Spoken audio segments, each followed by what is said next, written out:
RK Reddy గారు మన మధ్యలో ఉన్నారు. వారికి సమయాన్ని ఇవ్వడం జరుగుతుంది. నామానికి మహిమ కలుగును గాక. సమయం ఇచ్చిన దైవజనులకి మీ అందరికి కూడా యేసుక్రీస్తు నామంలో శుభవందనాలు తెలియజేస్తున్నాను. మొట్టమొదటిసారిగా మీ సంఘానికి రావడానికి దేవుడు చూపిన కృపను బట్టి దేవునికి మహిమ, దైవజనులు కూడా వందనాలు. ఎప్పుడో ఒక 15 years బ్యాక్ అనుకుంటా ఇక్కడ సామలకోటలో సెంటినరీ బ్యాప్టిస్ట్ చర్చ్లో మాట్లాడడానికి వచ్చాను. మళ్ళీ మధ్యకాలంలో రాలేదు. సో దేవుడు ఇచ్చిన అవకాశాన్ని బట్టి దేవుని నేను స్తుతిస్తూ కొద్ది నిమిషాలు దేవుని మాటలు విందాం. దైవజనులు చాలా విలువైన మాటలు, చాలా అమూల్యమైన మాటలు దేవుని వాక్యం నుంచి మనకి తెలియజేశారు. ఈ బ్రెయిలీ బైబిల్లో ఒక వచనం చదువుతాను, మీరు మీ బైబిల్ తీసుకొని చూడాలని కోరుతున్నాను. హెబ్రీయులకు రాసిన పత్రిక.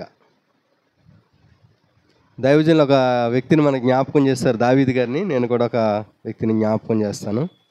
హెబ్రీయులకు రాసిన పత్రిక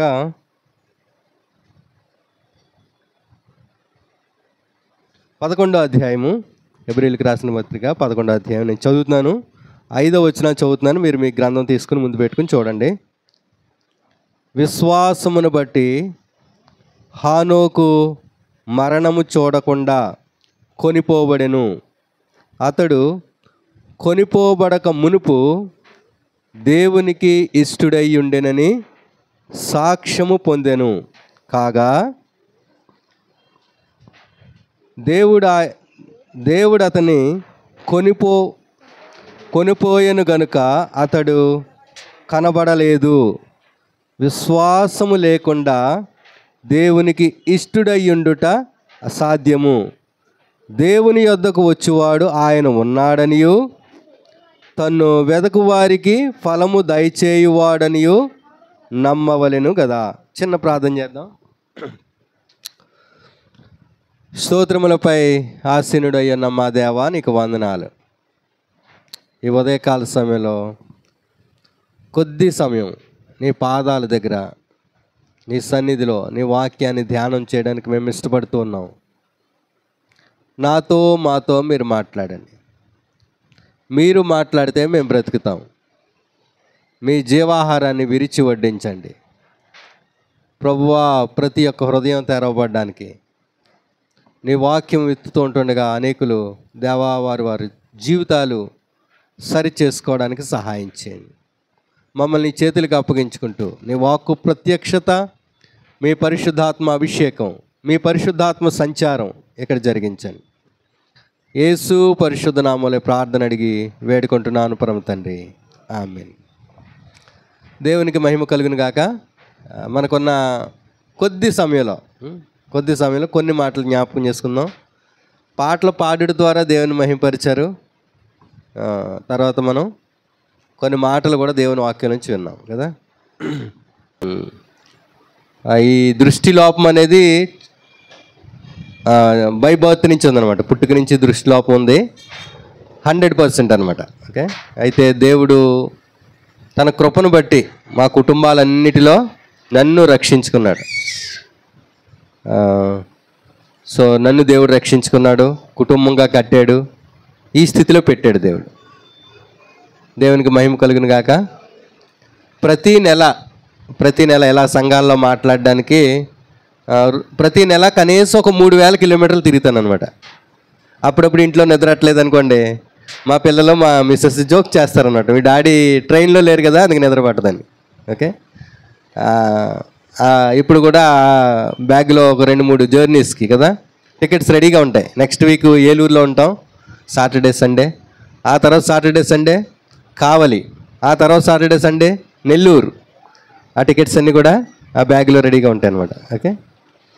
సో దేవుడు అలా తీసుకెళ్ళి ఆయా ప్రాంతాల్లో, ఆయా సంఘాల్లో వాడుకుంటా ఉన్నాడు. నిన్న ఒక ఫోను వచ్చేసారనమాట నెల్లూరు నుంచి. ఆ నెల్లూరు సిటీలో బిగ్ బ్యాప్టిస్ట్ చర్చ్లో చాలా పెద్దదనమాట. మా పాస్టర్ గారు మిమ్మల్ని మాత్రమే మీరే రావాలని కోరుకుంటున్నారు వాక్యం చెప్పడానికి. అంటే అందులో ఏమీ అసలు నాలో లేదు, కానీ దేవుని యొక్క ప్రేమ వారు దేవుని ప్రేమను బట్టి. సాధారణంగా చూపులేని వాళ్ళు అంటే మనకు రోడ్డు మీద ఎవరైనా కనబడితే ఏం ఆలోచన వస్తుంది? వేస్ట్ అనుకుంటాం కదా. వీరు ఎందుకు పని చేయరు, వీరి వల్ల ఏం ఉపయోగం లేదు. ఇంకా ఏదో మన దయాదాక్షిణ్యాల మీద వాళ్ళు బతుకుతారు అనుకుంటారు కదా. దేవుడు అలా ఉంచలేదు. దేవుడు అలాగా ఉంచలేదు. ఉన్నతంగా దేవుడు చేశాడు, రక్షించుకున్నాడు. అంత మాత్రమే కదా, ఆయన పని చేయడానికి ఒక చిన్న పాత్రగా చేసుకుని వాడుకుంటా ఉన్నాడు. మిషన్ టు ద బ్లైండ్ అంటే చూపు లేని వారికి సువార్త ప్రకటించడానికి ఒక ఆర్గనైజేషన్ మెడ్రాస్లో ఉంది. ఈ తెలుగు 2 రాష్ట్రాలలో ముఖ్యమైన సంఘాలు తెరవబడినప్పుడు ఆ సంఘాలకు వెళ్ళి మినిస్ట్రీ గురించి చెప్పడానికి, వాక్యం చెప్పడానికి నన్ను మిషన్ టు ద బ్లైండ్ పంపిస్తుంది అనమాట. సో ఆర్గనైజేషన్ తరఫున వెళ్తూ ఉంటాను. National budget mission to the బ్లైండ్ది 1.2 crores. అందులో 10% రైజ్ చేయడానికి దేవుడు నన్ను వాడుకుంటున్నాడు. అంటే ప్రతి నెల తిరుగుతూ ఉంటాను కదా డిఫరెంట్ సంఘాలకు వెళ్ళి ఈ మిషన్ గురించి కొంత సహకారాలు తీసుకుంటాం కదా. So 1.2 crores 10% of budget 12 lakhs ఈ మిషన్ టు ద బ్లైండ్కి రైజ్ చేయడానికి దేవుడు నన్ను ఒక చిన్న సాధనంగా వాడుకున్నాడు. ఇది దేవుని కృప. 2005లో ఈ రెస్పాన్సిబిలిటీ నాకు ఇచ్చినప్పుడు, బ్రదర్ 1 సంవత్సరం అంతా మీరు కష్టపడి ఒక 1 lakh రైజ్ చేయాలన్నారు. అమ్మో నేను ఎక్కడ చేయగలను అని చాలా భయపడ్డాను, ప్రార్థన చేశాను. దేవుడు అప్పుడు వాడుకున్నాడు. ఈ 20 yearsలో దేవుడు అంతగా అంచెలంచెలుగా దేవుడు వాడుకుంటా ఉన్నాడు. దేవునికే మహిమ. ఇదినా మనం హానోకు జీవితంలోంచి కొన్ని మాటలు జ్ఞాపకం చేసుకోవాలని నేను ఇష్టపడతా ఉన్నాను. ఒక 3 days గతంలో బ్రదర్ చెప్పారు నాకు, ఫ్రైడే ఒక వెన్స్డే మాట్లాడినప్పుడు ఫస్ట్ వీక్ రావాలి మీరు అన్నారు. అది నేను మళ్ళీ చేస్తారని నేను అనుకున్నాను, చేయలేదంటే ఒకవేళ ఇంకేదైనా బిజీలో ఉన్నారనుకున్నాను. 2 days బ్యాక్ బ్రదర్ ఫోన్ చేసి వస్తున్నారు కదా ఎల్లుండి అని అన్నారు. బ్రదర్ మీరు మళ్ళీ చెప్తారేమో అనుకున్నాను నేను. ఓకే, ఎనీహో కమ్యూనికేషన్ నేను సరిగ్గా ఒకవేళ అర్థం చేసుకోలేకపోయానేమో అని ఫ్రైడే కొంచెం ప్రార్థన చేస్తూ ప్రభువా ఏ పుస్తకంలోంచి నేను మాట్లాడాలి, మొట్టమొదటిగా నేను అదే ప్రార్థన చేస్తాను. Which book I want to share the word of God అని నేను ప్రేయర్ చేశాను. దేవుడు ఈ బుక్లోంచి, హెబ్రీయులకు రాసిన పత్రికలోంచి దేవుడు మాట్లాడమని ప్రేరేపణించినప్పుడు ఈ భాగాన్ని తీసుకోవడానికి, హానోకు గురించి మీకు జ్ఞాపకం చేస్తున్నప్పుడు, మనిషికి అస్సలు ఇష్టం లేనిది ఏంటో వాడు చెప్పండి. మనిషికి ఇష్టం లేనిది, అత్యంత దుఃఖకరమైంది, ఇష్టం లేనిది, వద్దనుకునేది ఏంటంటే డెత్ కదా.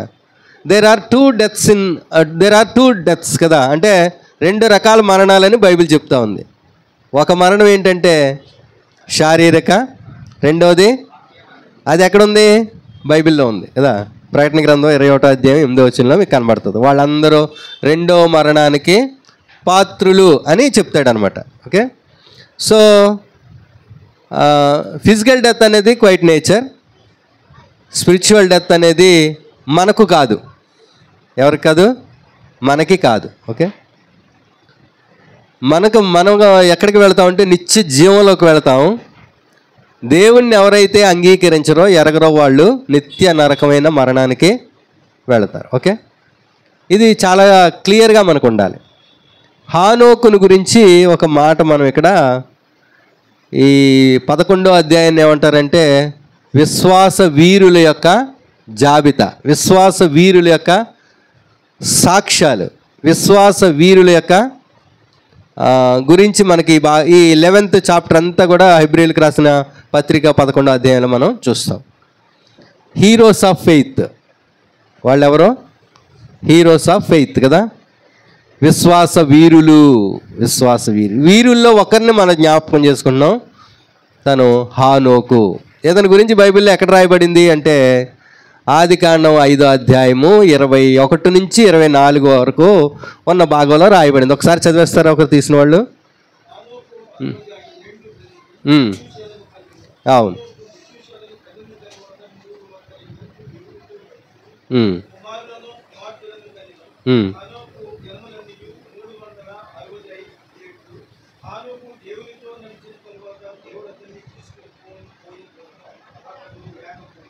చాలండి. ఓకే, చాలా తక్కువ భాగం, ఒక 3 వచనాలే మనకి పాత నిబంధనలో మనకు కనబడతాయి ఈయన గురించి. సంవత్సరానికి రోజులు 365 days కదా ఇన్ ఏ ఇయర్. అందులో 65 సంవత్సరాలకి దేవునితో నడడం మొదలెట్టాడంట ఆయన కదా. ఎన్ని సంవత్సరాలు నడిచాడు కదా? అంటే తన కోసం జీవించేది 65 ఏళ్ళు, దేవునితో నడిచేది మన జీవితంలో రోజులో 24 గంటలు కదా. దేవునితో ఎంత టైం నడుస్తాం, మన కోసం మనం కదా పట్టుకొని పరిగెడతాం కదా. ఏది చేసినా కోటి విద్యలు కూడా కదా అలా పరిగెడతా ఉంటాం కదా. అవుట్ ఆఫ్ 24 అవర్స్లో దేవునితో, దేవుని సన్నిధిలో, దేవుని సహవాసంలో, దేవునిలో గడిపే సమయం ఎంత ఉంటుంది? మన నిద్ర కోసం, మన పొట్ట కోసం, మన పనుల కోసం, మన కోసం కదా. హానోకు జీవితం నుంచి మనం ఏమి నేర్చుకోవచ్చు అంటే, దేవునితో నడిచిన సంవత్సరాలు ఎక్కువగా ఉన్నాయి తన బ్రతికే దినాల్లో కదా. దేవునితో నడవడం అంటే ఏంటండి? వాక్ విత్ ద లార్డ్ అంటాం. దేవునితో నడవడం అంటే ఏంటండి అది అని అంటే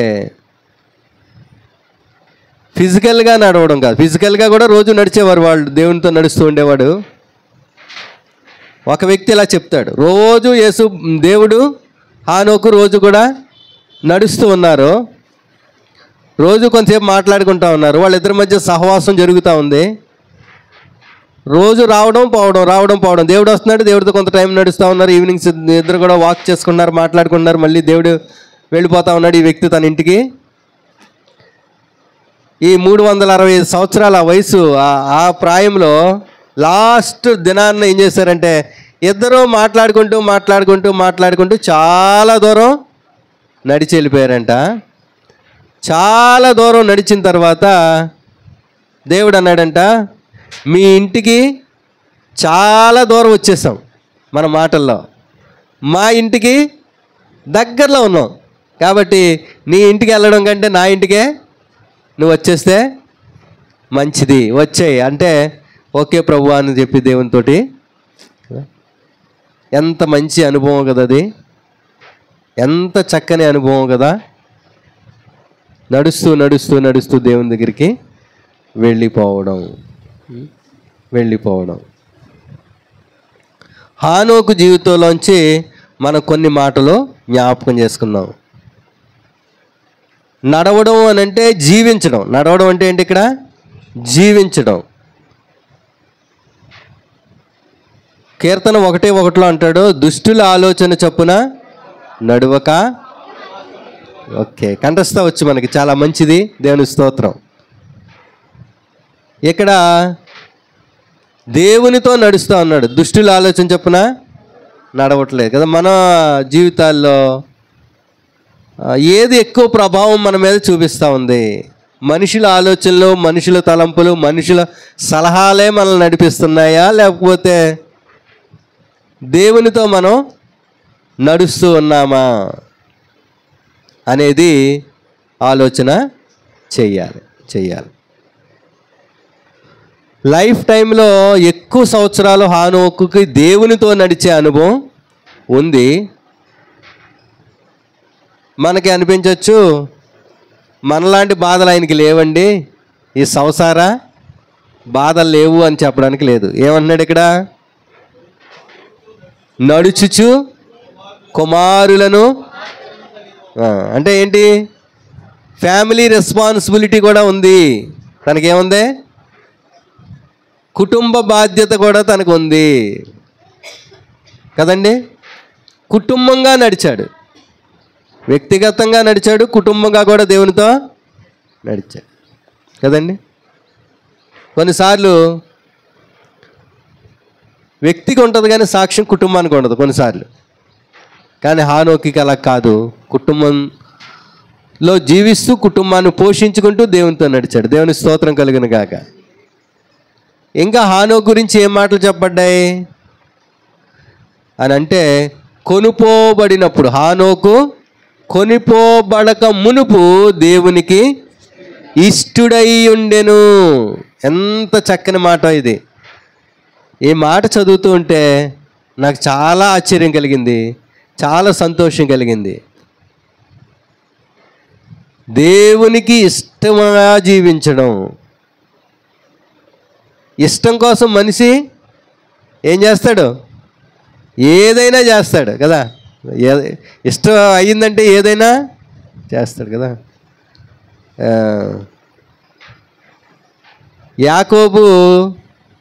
యాకోబుకి రాహేల్ ఇష్టమైంది కదా. 7 సంవత్సరాలు ఎలా కనబడ్డాయి, 7 గడియల్లాగా. అంటే ఇష్టం అది చేస్తుంది, అలా చేస్తుంది అనమాట. మనిషిని ఏం చేస్తుంది ఇష్టం అనేది, ఎంతైనా జరిగింది కదా. యవనస్తులు చాలామంది ఈ ప్రేమ వ్యవహారంలో పడినోడు ఏం చేస్తారు, వాళ్ళ పేరు వీళ్ళ పేరు వాళ్ళ పేర్లు వీళ్ళు సూదులతో పొడిపించుకున్న నొప్పి అనిపించదు వాళ్ళకి కదా. సూదులతోటి పేర్లు చెక్కించుకున్నా కానీ ఏమనిపించదు. ఎందుకు? ఇష్టం. కానీ దేవుడు ఏమంటాడంటే, లూకా సువార్తలో మన క్రిస్మస్ దినాల్లో చదువుతాం, సర్వోన్నతమైన స్థలములలో దేవునికి మహిమ, ఆయనకి ఇష్టులైన మనుష్యులకు భూమి మీద. నేను అనుకుంటాను, కుటుంబాల్లో సమాధానం లేకపోవడానికి, సంఘాల్లో సమాధానం లేకపోవడానికి, వ్యక్తుల్లో సమాధానం లేకపోవడానికి కారణం ఏంటట? దేవునికి ఇష్టలుగా లేకపోవడం. దేవుని స్తోత్రం కలుగును గాక. ఒక్క నిమిషం ఆలోచించి, నేను నా దేవుడికి ఇష్టురాలుగా ఉన్నానా? నా కుటుంబం దేవునికి ఇష్టమైనదిగా ఉన్నదా? ఆ యవనస్తుడు సాక్ష్యం చెప్పినప్పుడు నాకు అనిపించింది, 12 మంది సర్జరీకి సిద్ధమైనా కానీ ఈ వ్యక్తి భరించగలిగాడు, లేదంటే ఈ వ్యక్తి తేలుకోగలిగాడు, ఎంత చక్కగా ఉన్నాడు అని అంటే నేను అనుకుంటాను, దేవునితో తనకున్న సహవాసం, విశ్వాసం, దేవుని బిడ్డలతో ఉన్న విశ్వాసం, సహవాసం తన్ని ఈ రీతిగా నడిపించగలిగింది. మిగిలిన 11 మంది ఏమైపోయారు అని అంటే నేను అనుకుంటాను, దేవుణ్ణి కలిగి లేని వారికి ఎంతో ఆందోళన. అర్థమైందండి? దేవుని కలిగి లేని వారికి ఎంతో ఆందోళన. లక్షలు పోతాయి, నెమ్మది సమాధానం ఉండదు, ఆరోగ్యం ఉండదు.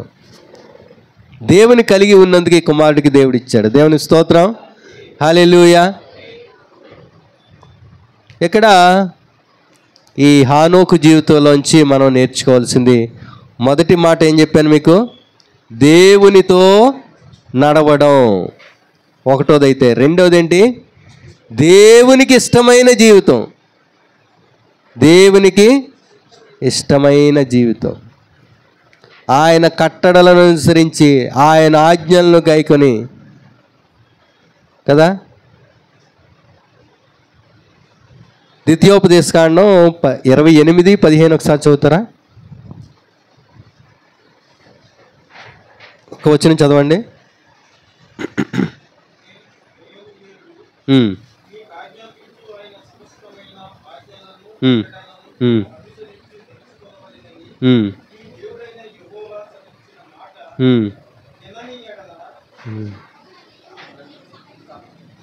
కదా. వింటే ఏం కలుగుతుందో 1 నుంచి 14 వరకు ఉంటుంది. వినకపోతే ఏం జరుగుతుందో కదా. వినాలి. 14 వచ్చిన చదువుతారు అది.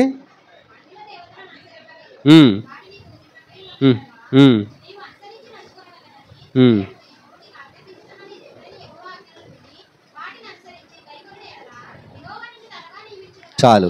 నీవు అనుసరించి, అంటే దేవుడిచ్చే ఆజ్ఞలు, కట్టడలు నీవు అనుసరించి నడుచుకొని నీ ఎడల యెహోవా నిన్నేం చేస్తాడో తలగానే ఉంచుతాడు. కానీ దేవుని స్తోత్రం కలిగిన.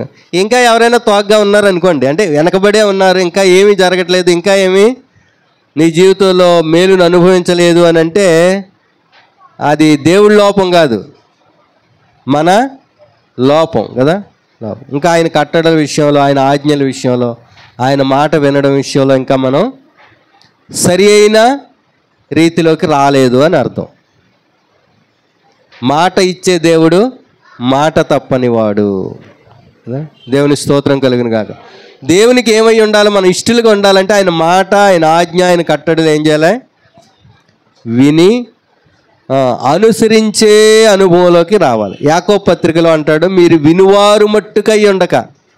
1:22 ఒకసారి చదువుతారు. యాకోబు పత్రిక 1:22. మాత్రమై ఉండక మోసపుచ్చుకోవద్దు. చాలు. ఏమై ఉండాలంటే మనం అందరం వాక్య ప్రకారంగా ప్రవర్తించువారై ఉండాలి. అప్పుడు మనం దేవునికి ఎలా ఉంటాం? ఇష్టలుగా ఉంటాము. ప్రవర్తించడం సులువేనా అండి? ఏది సులువు? వినడం సులువా, ప్రవర్తించడం సులువా? వినడం సులువు. ప్రవర్తించడం, ప్రాక్టికల్లో పెట్టడం, వ్యక్తిగతంగా అనుసరించడం. 36 గంటలు ఆయన ప్రార్థన చేశాడంటే అది విన్నాం, చాలా మనకి ఆశ్చర్యం కలిగింది కదా. 36 నిమిషాలు మనం చేయమంటే అది చాలా కష్టమైన పని కదా. అంటే థియరీకి ప్రాక్టికల్కి చాలా దూరం. హానోకు జీవితంలో దేవునితో నడిచిన అనుభవం హానోకు ఉంది. కుటుంబంగా నడిచాడు. దేవునితో ఏం కలిగి ఉన్నాడంటే సహవాసం, ఫెలోషిప్ విత్ ద లార్డ్. దేవునితో సహవాసం కలిగి ఉన్నాడు. అంత మాత్రమే కాదు, సహవాసం కలిగి ఉండడం వల్ల ఏమైంది అని అంటే దేవునికి ఇష్టడుగా మారిపోయాడు. దేవుడు తీసుకొని వెళ్ళిపోయాడు. మనం కూడా ఏం చేయాలి? దేవుని మందిరానికి వచ్చిన మనం అని అంటే నెమ్మదిగా దేవునితో నడాలి. తర్వాత ఏం చేయాలి? దేవునికి ఇష్టలుగా మారిపోవాలి. మన ఇష్టం కాదు, దేవుని ఇష్టానికి మనం లోబడాలి కదా. దేవుని చిత్తానికే ఏది అనుమతి ఇచ్చినా దేవుడు ఏం చేయాలి? మనం దాన్ని స్వీకరించాలి. కొద్ది నెలల క్రితం ఒక ప్రార్థన అంశం, ప్రార్థన చేయమని చెప్తున్నారు. కొన్ని వారాలుగా చెప్తున్నారు అంటే చేస్తున్నారు. ఒక డాక్టర్ గారికి తిరుపతి నుంచి కాకినాడకి ట్రాన్స్ఫర్ కావాలి. ఆయన క్రిస్టియన్ డాక్టర్, మంచి ఆయన, అందరికి ఉపయోగపడే వ్యక్తి. ప్రార్థన చేస్తూ ఉన్నాం. ఒకసారి ఈ ప్రార్థన నడిపిస్తున్న ఒక సేవకుడు నన్ను బండి మీద తీసుకెళ్తా ఉన్నారు. ఇంటికి తీసుకొస్తున్నారు. పాస్టర్ గారిని అడిగాను, పాస్టర్ గారు ఇది చాలా వారాలుగా మనం ప్రార్థన చేస్తున్నాం డాక్టర్ గారికి ట్రాన్స్ఫర్ కొరకు, కానీ అది జరగట్లేదు. నేను అన్నానప్పుడు దేవుడు చిత్తం, అక్కడ ఆయన ఉండాలి, అక్కడ ఆయన సాక్ష్యం చెప్పాలి, లేదా అక్కడ ఆయన కొంతమందికి అవసరం తీసుకెళ్ళాడేమో, మనం ఎందుకు బలవంతంగా కదా. కానీ మనం ఏమంటాం? నా ఇంటి దగ్గరికి వచ్చేయాలి, మా ఊరు వచ్చేయాలి కదా, మా ఇంటి దగ్గరలోనే ఉద్యోగం చేయాలి, అలా ఆలోచన చేస్తాం కదా. కానీ దేవుడు తన బిడ్డలు అక్కడక్కడ పెడతాడు. ఎందుకు పెడతాడు? లోకంలో చాలామంది ఉన్నారు, ఈ పట్టణంలో లేకపోతే ఈ ఏరియాలో చాలామంది ఉన్నారు కదా. ఒక్కొక్కళ్ళు ఒక వీధిలో, ఒక్కొక్కళ్ళు ఒక ఊర్లో ఎందుకు పెట్టాడు దేవుడు? మీ ఏరియాలో, మీ వీధిలో, మీ ప్రాంతంలో మీ దీపం వెలుగుతూ ఉండాలి. చీకటిలో ఉన్న అనేకులు నిన్ను గురించి సాక్ష్యం ఇవ్వగలగాలి. దేవుని స్తోత్రం కలిగిన కాదు కదా, అందుకు పెట్టాడు. అంతేగాని క్రైస్తవులు అందరూ ఒక చోటే ఉన్నారనుకోండి, ఒక అపార్ట్మెంట్లోనే ఒక్కో ప్లాట్లో అందరూ ఒదికిన ఉన్నారనుకోండి, సాక్ష్యం వెళ్తుందా? నో. మొదటి శతాబ్దంలో అందరూ ఆస్తులు అమ్మేసి అపోస్తులు బోధిస్తూ ఉంటే వీళ్ళందరూ వండుకుంటా తింటా వాక్యం వింటా ఒక దిక్కునే ఉన్నారు, ఎక్కడ కదలలేదు. యేసు ప్రభు సిలువ వేసిబడి తిరిగి లేచి వెళ్ళిపోయిన తర్వాత అప్పుడు దేవుడు ఏం చేశాడో తెలుసా? గొప్ప హింస సంఘం మీదకే తెచ్చాడు, గొప్ప హింస తీసుకొచ్చాడు. ఆ హింసను బట్టి ఏం చేశారు? అందరూ పెట్టి బేడ చదువుకుని పారిపోయారు. ఒక్కొక్కళ్ళు ఒక్కొక్క ఖండానికి, ఒక్కొక్కళ్ళు ఒక్కొక్క ఊరికి, ఒక్కొక్క జిల్లాకి ఏం చేశారు? వారు వెళ్ళిన చోటల్లా వాళ్ళు ఏం చేశారు? దేవుని గురించి చెప్పారు. అప్పుడు ఈ ప్రపంచమంతా కూడా దేవుని వాక్యం వెదజల్లబడింది. అది ఆయన ప్రణాళిక. మనకైతే ఏమనుకుంటాం? నేను ఈ ఊర్లోనే ఉండాలి, ఇక్కడే ఉండాలి, నేను ఎక్కడికి కదలకూడదు, నాకు అన్ని కాళ్ళ దగ్గరికి ఎక్కడైతేనే బాగుంది అంటాం కదా. కానీ దేవుని ప్రణాళిక వేరేగా మన పట్ల ఉంటుంది. ఏది దేవుడు అనుమతించినా మన జీవితంలో ఇది దేవుని యొక్క చిత్తం అని మనం గ్రహించాలి. దేవుని స్తోత్రం కలుగును గాక. దేవుని చిత్తం అని మనం అనుకోవచ్చు కదా. ఏదైనా అవయవ లోపం ఉందనుకో, దేవుడు నాకు ఎందుకు ఇలా చేశాడు, నాకెందుకు ఎంత బాధ పెట్టాడు, నాకెందుకు ఎంత వ్యాధి పెట్టాడు, నన్ను ఇలాగే దేవుడు ఎందుకు ఉంచాడు అంటారు కదా. లేదా వయసులో ఉన్నవారు నాకు ఎందుకు మంచి అందం ఇవ్వలేదు, అందరిని ఆకర్షించేలాగా. అంటే అందరినీ ఆకర్షించేలాగా నీకు దేవుడు అందం ఇస్తే నువ్వేం చేస్తావు? దాన్ని బట్టి పాపం చేసి పాపాన్ని బట్టి ప్రభువుకు దూరం అయిపోతావు. అవునా కదా. కాబట్టి నీకు దేవుడు ఏది ఇచ్చాడో దాన్ని బట్టి నువ్వేం చేయాలా? ప్రైజ్ గాడ్ అని చెప్పాలి. ఏం చేయాలా? దేవునికే కదా. అసలు నీకేమి ఇచ్చాడో చూసుకోవడానికి నీ కళ్ళు ఇచ్చాడు కదా. ఈ దేశంలో అర్థం అవసరం లేని వాళ్ళు 1,50,00,000 మంది. 100% చూపు లేని వాళ్ళు ఈ దేశంలో 1,50,00,000 మంది. వాళ్ళకి అర్థంతో పని లేదు, వాళ్ళ గురించి వాళ్ళకి తెలియదు, వాళ్ళు ఎలాగున్నారో కూడా వాళ్ళకంటే నువ్వు ధన్యుడివే కదా, ధన్యురాలివే కదా. అవునా? చెప్పండి, అవునా? మనం అందరూ ఎవరు స్వరూపం, ఎవరి పోలిక? We are the image of God. దేవుని స్వరూపం, దేవుని పోలిక, దేవుని స్వభావం, దేవుని ఆలోచనల నుంచి నువ్వు బయటకు వచ్చావు. నువ్వు నేను ఎవరు అంటే విలువైన వారం. దేవుని స్తోత్రం. హల్లెలూయా, హల్లెలూయా. ఏమి నేర్చుకున్నావు ఈ హనోకు జీవితం నుంచి? మొదటి మాట, దేవునితో నడిచే అనుభవం. హనోకులా మనం కూడా ఏం చేయాలి? నడవాలి. కుటుంబాలతో కలిసి నడాలి కదా. నువ్వు ఒదికిని, నీ పిల్లల ఒదికిని, నువ్వు ఒదికిని, నీ భర్త ఒదికిని, నువ్వు ఒదికిని, నీ భార్య ఒదికిని కాదు. కుటుంబాలతో కలిసి ఏం చేయాలా? దేవునితో. అది దేవుని చిత్తం. ఒకవేళ వాళ్ళు ఇంకా నిన్ను దేవుణ్ణి అంగీకరించకపోతే నీ ప్రార్థన, నీ ప్రవర్తన బట్టి వాళ్ళు ఆకర్షింపబడాలి దేవుని మందిరానికి. దేవుని స్తోత్రం కలుగును గాక. కుటుంబంతో కలిసి హనోకు నడిచాడు. రెండవది, రెండే మాటలు జ్ఞాపకం చేయాలి. రెండవది ఏం జ్ఞాపకం చేసుకున్నావు? దేవునికి ఇష్టుడై ఉండెను. నువ్వు నేను కూడా దేవునికి ఏమై ఉండాలి? ఇక్కడ ఏమంటాడంటే దేవునికి ఇష్టుడై ఉండి కొనిపోబడక ముందు దేవునికి ఇష్టుడై ఉన్నట్టు ఆయన ఏం చేశాడు? సాక్ష్యము పొందెను అని ఉంటుంది 5వ వచనంలో. ఒక వచనమే ఉంది ఇక్కడ. విశ్వాస వీరుల జాబితాలో హనోకు ఇచ్చిన ప్లేస్ ఎంత? జస్ట్ 1 వర్స్, ఒక వచనమే. 5వ వచనం ఒక్కటే హనోకు గురించి చెప్పబడింది కదా. కానీ ఆయన జీవితంలో నుంచి మనం ఎన్నో విషయాలు నేర్చుకోవచ్చు. 3వ మాట ఏంటి అని అంటే సాక్ష్యం పొందడం. మనం చాలాసార్లు సాక్ష్యాలు చెప్తాం. ఇందాక బాబు సాక్ష్యం చెప్పాడు. నేను చెప్పమంటే నేను ఒక అరగంట గంట సాక్ష్యం చెప్తాను. మిమ్మల్ని చెప్పమంటే మీరు కూడా సాక్ష్యం చెప్తారు కదా. నేను అంటాను, మన గురించి మనం గంట అయినా సాక్ష్యం చెప్పచ్చు. అయితే మన దేవుడు మన ప్రభువు మన గురించి ఒక్క మాట సాక్ష్యం చెప్పగలడా? ఏమండి? మన దేవుడు మన ప్రభువు మన గురించి ఏం చేయాలా? ఒక్క మాట. నువ్వు 100 మాటలు చెప్పచ్చు. నాకు ఈ నొప్పి వచ్చిందండి, నాకు ఇలా జరిగిందండి, నా ఆరోగ్యం ఎలా ఉండేదండి, నేను ఎలా ఉండేవాడినండి, ఇలాగ అయిపోయానండి, ఇలా రక్షింపడ్డానండి. మనం ఎంతోసేపు చెప్తాం. గంట సేపు చెప్పమన్నా దేవుడి గురించి చెప్తాం కదా. అదంతా ఆయన చేసిన మేలు, ఆయన చేసిన ఉపకారం కదా. మరి దానికి ప్రతిఫలంగా మనం దేవుని కొరకు జీవిస్తున్నాం. ఇప్పుడు దేవుడు ఏం చేయాలి? మన గురించి ఒక్క మాట చెప్పాలి. ఒక్క మాట ఏం చెప్పాలి? దేవుడు చెప్పండి, ఏం చెప్పాలి? మనం ఆయన గురించి చెప్తాం చాలా విషయాలు. దేవుడి నొప్పి నుంచి నేను చెప్పచ్చు, నేను ఇన్ని కిలోమీటర్లు తిరుగుతున్నాను, ఇలా సేవ చేస్తున్నాను, నేను చెప్పాను కదా. నా గురించి దేవుడు ఏం చెప్పాలి చెప్పండి? మీ గురించి పోనీ అలా పక్కన పెట్టండి. నా గురించి నా దేవుడు ఏం చెప్పాలి? మంచి ప్రసంగం చేస్తాడని చెప్పడం కాదు కదా. ఇంకా అదే సాక్ష్యమే. ఏమని చెప్పాలి నా దేవుడు నా గురించి? ఏమండి? దేవుడు నా గురించి ఏం చెప్పాలి అని అంటే, ఈ వ్యక్తి బ్రతుకున్నంతకాలం, అంటే ఈ బ్రతికి ఒక 50 ఏళ్ళు జీవితం ఇచ్చాను, లేదా ఒక 60 ఏళ్ళు జీవితం ఇచ్చాను, ఆ జీవితంలో నా కొరకు యథార్థంగా పనిచేశాడు. ఆ జీవితకాలంలో తనకి కనీసం నేత్రాలు లేకపోయినా కానీ ఎప్పుడు ఎవరు చెప్పినా రానని కానీ చెప్పనని కానీ మాట నోటంట రాలేదు. వాకింగ్ చెప్పమన్నా, లేకపోతే ఎక్కడికైనా మీటింగ్కి రమ్మన్నా, ఎక్కడైనా చర్చికి రమ్మన్నా ఎప్పుడు నో అని చెప్పలేదు.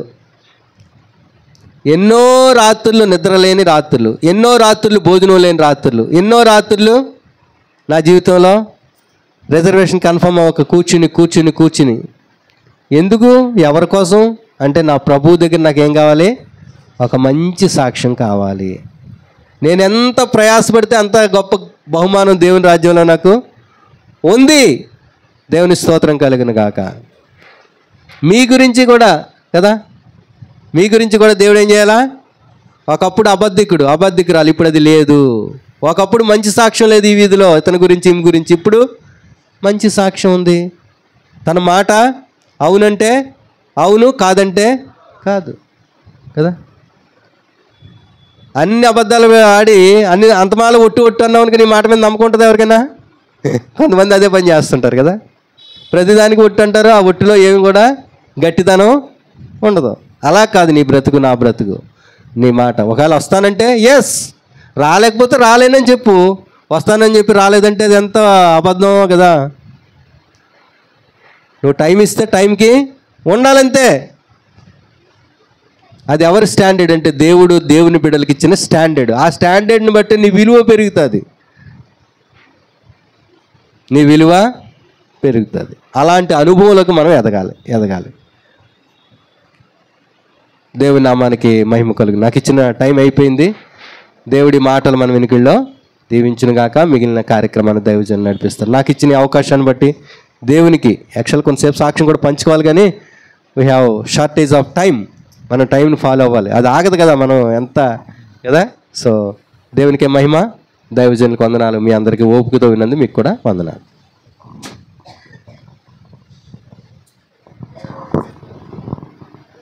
ఒకే సమయాన్ని అనుసరించి మరి చక్కని మాటలు హనోకు జీవితంలో నా వందనాలు తెలియజేస్తాను. ప్రభు చిత్తమైతే ద్వారపూడిలో సాక్ష్యం చెప్తారు, అది రికార్డ్ చేసి మళ్ళీ మీకు యూట్యూబ్లో అప్లోడ్ చేయడం జరుగుతుంది. మీరు వినండి, 10 మందికి షేర్ చేయండి. ఓకే, ఈ మాటలు కూడా మనం విన్నాం కదా. ఈ మాటలు బాగున్నాయి అని విడిచిపెట్టడానికి కాదు. కొన్నిసార్లు మనం ఏం చేస్తుంటామంటే మార్కులు వేసేసి ఏదో మనల్ని దేవుడు అందుకే పెట్టినట్టు ఫీల్ అయిపోతుంటాం. అబ్బా ఏం చెప్పారండి అంటాం, కానీ అది చెప్పిన దాన్ని ఒక మాట కూడా జీవితంలోకి తీసుకోవాలి. హనోకు గురించి మనం ఏం విన్నాం చెప్పండి. మొదట హనోకు దేవునితో నడిచాడు, రెండవది దేవునికి ఇష్టడు, మూడవది సాక్ష్యం పొందాడు. ఈ 3 విషయాల్లో మన పరిస్థితి ఏంటి? ఈరోజు రక్షించబడ్డాం, దేవుని వాక్యాన్ని వింటున్నాం, ఏదో అప్పుడప్పుడు నెలకొకసారి ఏమో తెల్లబట్టలు కట్టుకుని, ఒక్కొక్కసారి లేకపోతే పైన కనీసం వైట్ షర్ట్ వేసుకుని, కింద మామూలు షర్ట్ ప్యాంట్ వేసుకుని ఎలాగోలా గడిపేస్తున్నాం. కానీ ఈరోజు మన బ్రతుకులు దేవుని ఎదుట ఎలాగున్నాయి? నిజంగా దేవుడు మన గురించి సాక్ష్యం చెప్తాడు. మనుషుల ముందు మనం ఎన్నో దేవుని గురించి చెప్తున్నాం, నిజమే. నా మటుకు నాకు కూడా ఈ మాట నన్ను తాకింది. ఈ మాటలన్నీ కూడా నన్ను మరొకసారి ప్రశ్నించి, మరణం తర్వాత నిత్యత్వంలో మనం ఎలా కనబడతాం, అసలు నిత్యత్వంలోనికి మనం అడుగుపెట్టే అవకాశం మనకు కలుగుతుందా లేదా అనేది కూడా ఒకసారి మనం ఆలోచించుకోవాల్సిన విషయం. ఈ లోకము మనకు శాశ్వతం కాదు అని తెలుసు. ఎంతమందికి తెలుసు శాశ్వతం కాదని? ఏమా మీరు శాశ్వతం అనుకుంటున్నారా? ఎవరికి తెలుసు? తెలీదా? శాశ్వతం కాదని అనుకుంటున్నానండి అన్నవాళ్ళు ఒకసారి మీరు చెయ్యొద్దండి. ఎంతమందికి మనకు తెలుసు, కానీ శాశ్వతం కాని వాటి మీదనే మనసు పెట్టుకుని మనం దేవునికి ఇష్టలు కాలేకపోతున్నాం మేము. ఒకవేళ ఒక మంచి సాక్ష్యాన్ని దేవుడు మన కొరకు ఇవ్వగలుగుతాడా అనేది ఒక ప్రశ్నగా మన ముందు ఉంచబడింది. ఈ ప్రశ్న పట్టుకుని ఈరోజు మన జీవితాన్ని ఒకసారి పరిశీలన చేసుకుందాం. మనం దేవుని గురించి చెప్తున్నాం, దేవుడు చాలా గొప్ప దేవుడు, ఆయన కనికర సంపన్నుడు. నిజంగా ఆయన కనికరమే తప్ప ఇలాంటి పరిస్థితులు నేను తట్టుకుని మళ్ళీ ఈరోజు మీ మధ్యలో నిలబడ్డాను అని అంటే అది కేవలం దేవుని కనికరమే అని అంటున్నాం. కానీ దేవుని వైపు నుంచి దేవుడు మన గురించి ఏమి సాక్ష్యం ఇస్తాడో. యేసు ప్రభు వారు నెలలో నుంచి బాప్తిస్వం పొంది బాప్తిస్వం ఇచ్చి యోహాను చేత ఒడ్డుకొచ్చారు. ఆ బాప్తిస్వం పొందిన సమయంలో ఆకాశం తెరవబడటం, ఆయన మీదకి పరిశుద్ధాత్మ పావురాకారంగా దిగి రావటం జరిగింది. పరలోకము నుంచి తండ్రి అయిన దేవుడు అన్నారు, ఈయన నా ప్రియ కుమారుడు, ఈయన యందు నేను ఆనందిస్తున్నానని సాక్ష్యం ఇచ్చాడు. ఈరోజు మన గురించి ఏం సాక్ష్యం చెప్తాడు? ఒకసారి మనం ఆ సాక్ష్యం మీద మనసు పెడదాం. మనుషులు మన గురించి నచ్చిన వాళ్ళు ఏమో చాలా మంచోడు అంటారు, నచ్చిన వాళ్ళు వేస్ట్ అండి అంటారు. మనుషులు ఇచ్చే సాక్ష్యం వాళ్ళ అవసరాన్ని బట్టి ఉంటుంది, లేకపోతే పిల్లల అనుకూలతను బట్టి ఉంటుంది. మన వల్ల పని అవ్వాలనుకోండి, నువ్వు ఇంద్రుడు చంద్రుడు, నువ్వు ఇంకా ఇలా కాదు అలా కాదు, అసలు నీలాంటి నిజంగా నువ్వు దేవుడు అంటారు. ఒకవేళ అవసరం మనం తీర్చలేమనుకోండి, వేస్ట్ అండి అంటారు. కాబట్టి మనుషులు చెప్పే సాక్ష్యం మనం కూడా అంతే. మన తత్వం మనుషులేం కదా, మన అందరం కూడా మనకు నచ్చింది అనుకోండి, అబ్బా ఎంత గొప్పగానో చెప్పుకుంటాం. కానీ ఒక్కసారి ప్రభు తట్టు మనం చూద్దాం. తండ్రి మనల్ని నిత్య జీవంలోనికి చేర్చడానికి తన కుమారుడైనటువంటి యేసుక్రీస్తును నలగగొట్టడం ఆయనకి ఇష్టమైందట. ప్రియులారా, యేసు ప్రభువారు కూడా నలుగుట నీకు ఇష్టమైతే నాకు కూడా ఇష్టమే అని అప్పగించేసుకున్నాడు. ఆయన దూషించబడ్డాడు, ఆయన ద్వేషించబడ్డాడు, ఆయన ప్రియులారా చాలా తృణీకరించబడ్డాడో, చాలా తక్కువగా ఆయన్ని దూషణగా మాట్లాడి ఎంత చీప్గానో మాట్లాడారు ఆయన గురించి. ఆ మాటలు ప్రియులారా మన ముందు ఉన్నాయి. ఈ రోజుకి కూడా ఆయన గురించి అలాగే మాట్లాడుతున్నారు. ఎందుకు ఇదంతా అని అంటే, నా గురించే, నీ గురించే ప్రభు మానవాళంతటి కొరకు తను తగ్గించుకున్నాడు. ఒకసారి మనం ఆలోచన చేసుకుందాం. యేసయ్య వైపు చూస్తే మనకు రక్షణ, రెండవదిగా రక్షణ కొనసాగించగలుగుతాము, మూడవదిగా ప్రియులారా నిత్యత్వానికి మనము అర్హతను సంపాదించుకోగలుగుతాం. కనుక ఈ మాటలు మనం ముందుంచుకుని అందరం మోకరిద్దాము. ఒకసారి సిలువలోనికి చూస్తూ మన యొక్క జీవితం అక్కడ ఉండాలి నిజానికి. కానీ ఆయన మన కొరకు సిలువ మోసి మన పాపములు ఆయన మీద వేసుకొని మన కోసం పాపముగా చేయబడి మన కోసము తండ్రి చేత విడిచిపెట్టబడిన వాడయ్యాడు, మన కోసం నలగొట్టబడిన వాడయ్యాడు. ఆయన నోటికి చేదు చెరకు అందించబడింది, తల మీద ముళ్ళ కిరీటం కట్టబడింది, ముఖం మీద ఉమ్ములు వేయబడినాయి, ఆయన వీపంతా కొరడాలతో చీల్చబడింది, ఆయన రెండు చేతులలో రెండు మేకులు తెగగొట్టి సిలువ కొట్టేశాడు. ఆయన యొక్క పాదములు ఒకదానిపైన ఒకటి పెట్టి ఒక బలమైనటువంటి మేకుతో గుచ్చేశారు. అంత ధవలవర్ణుడైనటువంటి ఆయన, అతి సుందరుడైనటువంటి ఆయన, అతి కాంక్షణీయుడైనటువంటి ఆయన చూడడానికి అసహ్యమైపోయాడు, వ్యాధిని అనుభవించిన వాడైపోయాడు, వ్యసనాక్రాంతుడైపోయాడు. ఈ రోజున ప్రియులారా ఒకసారి మనం ఆలోచన చేస్తే అందానికి మనుషులు ఎంత ప్రాముఖ్యతని, ఎంత ప్రాధాన్యతనిచ్చి ఈ రోజున దానికోసం ఎంతగా తమను తాము ఖర్చు పెట్టుకుంటున్నారో. కానీ నీ కోసం, నా కోసం అందాన్ని పోగొట్టుకున్నాడు ఆయన.